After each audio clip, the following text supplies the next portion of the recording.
অনেকেই বাড়িতে বিড়াল পোষে যেগুলো সাধারণত ঘরেই ঘোরাফেরা করে, ঘরের বাইরে যায় না। এরকম পোষা বিড়াল মাঝে মধ্যে নামাজের সময় জায়নামাজে উঠে যায়, পায়ে শরীর ঘষে। এতে কোনো সমস্যা নেই। পোষা বিড়াল জায়নামাজে উঠে যাওয়ার কারণে জায়নামাজ অপবিত্র হবে না। শরীর বা কাপড়ে লাগলে শরীর বা কাপড়ও অপবিত্র হবে না, নামাজও নষ্ট হবে না যদি বিড়ালের গায়ে কোনো অপবিত্রতা লেগে না থাকে। এমনকি বিড়ালের মুখে কোনো নাপাকি লেগে না থাকলে বিড়ালের মুখ দেওয়া খাবার, পানি নাপাক হবে না।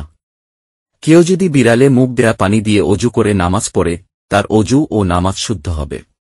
ইকরিমা রাহিমাহুল্লাহ থেকে বর্ণিত, তিনি আবু কাতাদা আনসারীকে রাদিয়াল্লাহু আনহু দেখেছেন বিড়ালকে পানি পান করার জন্য পানির পাত্র কাত করে দিয়েছেন। বিড়ালটি পানি পান করার পর অবশিষ্ট পানি দিয়ে অজু করেছেন। তবে অন্য পানির ব্যবস্থা থাকলে বিড়ালে মুখ দেয়া পানি দিয়ে অজু গোসল করা মাকরুহে তানজিহি বা কিছুটা অপছন্দনীয় কাজ। নাফে রাহিমাহুল্লাহ থেকে বর্ণিত, আব্দুল্লাহ ইবনে ওমর রাদিয়াল্লাহু আনহু বিড়ালের উচ্ছিষ্ট পানি দিয়ে অজু করতে অপছন্দ করতেন।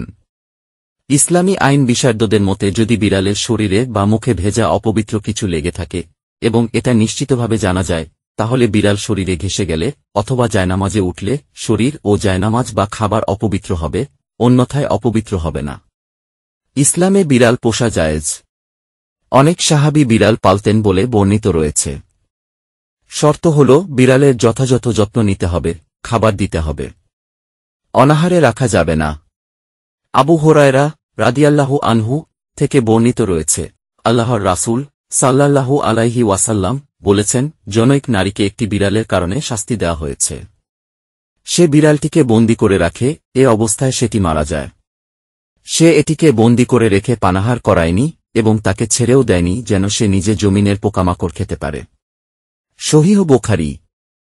এ হাদিসের ব্যাখ্যায় হাফেজ ইবনে হাজার রাহিমাহুল্লাহ ও কুরতুবী রাহিমাহুল্লাহ বলেছেন, এ হাদিস থেকে বিড়াল পোষা ও বিড়ালকে বেঁধে রাখা জায়েজ বলে প্রমাণিত হয়, যদি তাকে সময়মতো খাবার পানি দেওয়ার ব্যাপারে ত্রুটি না করা হয়। ফাতহুল বারী।